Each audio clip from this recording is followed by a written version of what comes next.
শ্রীদেবী এবং জয়াপ্রদার যে ঝামেলা চলছিল তাতে তাদের মুখ দেখা বন্ধ হয়ে যায়। তারা একে অপরের সাথে কোনোদিন কোনো কথা বলতো না। কিন্তু আপনারা বলবেন যে শ্রীদেবী এবং জয়াপ্রদার অনেক সিনেমা আমরা দেখেছি, সেখানে তারা দুই বোন ছিল এবং সেই বোনদের দেখে মনে হতো তারা যেন মায়ের পেটেরই বোন। কিন্তু শুটিংয়ের বাইরে তারা কোনো কথা বলতো না। শুটিংয়ে দুজনকে নিয়ে খুব সমস্যা হতো, তার কারণ একে অপরের সাথে কেউ কথা বলতো না। কখন ঝামেলা পেকে যাবে এবং শুটিং বন্ধ হয়ে যাবে তাতে পরিচালক, প্রযোজক তারা ভয়ে ভয়ে থাকতেন। কিন্তু শুটিংয়ের সময় তারা সব ভুলে এমন অভিনয় করতেন, সেটাকে অভিনয়কে জীবন্ত করে তুলতেন। শ্রীদেবী এবং জয়াপ্রদার ঝামেলাকে মিটিয়ে দেওয়ার জন্য রাজেশ খান্না এবং জিতেন্দ্র চেষ্টা করেন। রাজেশ খান্না এবং জিতেন্দ্র একটি সিনেমাতে জয়াপ্রদা এবং শ্রীদেবী অভিনয় করেন। সেখানেই জিতেন্দ্র এবং রাজেশ খান্না ঠিক করেন এদের দুজনের মধ্যে মিল করিয়ে দিতে হবে। তাই তারা দুজনকে একটি ঘরে ঢুকিয়ে কয়েক ঘন্টা তালা দিয়ে রেখে দেয়, ঘর থেকে তাদের বেরোতে দেয় না।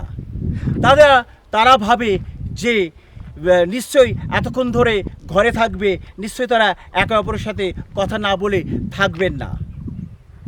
অনেকক্ষণ পর যখন জিতেন্দ্র ঘর খুলে দিল, গিয়ে দেখলো যে শ্রীদেবী একদিকে মুখ করে বসে আছে, জয়াপ্রদা আরেকদিকে মুখ করে বসে আছে। অর্থাৎ তারা কেউ কারোর সাথে কোনো কথা বলেনি এবং ঘর খুলে দেওয়ার সঙ্গে সঙ্গে তারা দৌড়ে চলে যায়।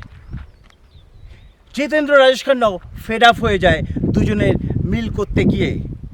আজীবন দুজনের কোনো মিল হয়নি। কেন দুজনের মধ্যে এই রকম শত্রুতা তৈরি হয়েছিল? দুজনই এক সময় বলিউডে এসেছিলেন সাউথ থেকে। শ্রীদেবী একটু আগে এসেছিলেন, কিন্তু শ্রীদেবীর প্রথম সিনেমা হিট হয় না। জয়াপ্রদা প্রথম সিনেমায় হিট হয়ে রাতারাতি বড় নায়িকা হয়ে যায়, কিন্তু শ্রীদেবী হয়নি।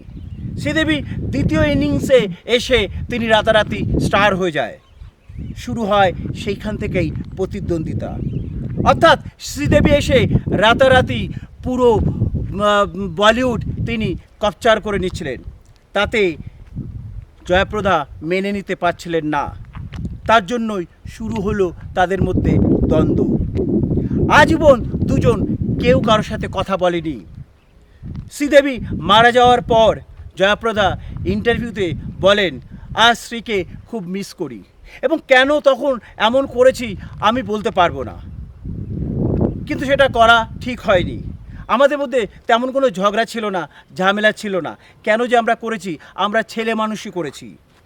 জয়াপ্রদা এও বলেন যে আজ শ্রীদেবী নেই, তাহলে আমি কার সাথে কম্পিটিশন করব? এবং বলতে বলতে তিনি কেঁদে ফেলেছিলেন।